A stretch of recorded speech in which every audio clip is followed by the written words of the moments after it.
Good day everyone! Another day, another find. So, ayan na. Tapos na yung pag-change ng container natin sa aking mga betta tanks. So, yung apat ay 1.3 liters. And then, dun sa gitna naman is parang 2 liters yung capacity niya.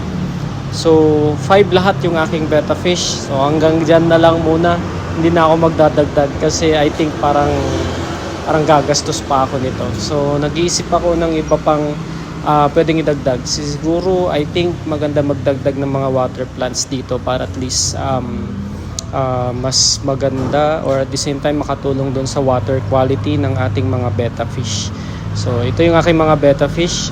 So, yung nasa gitna si Luffy, si Sanji, si Brook, si Nami, at saka si Robin.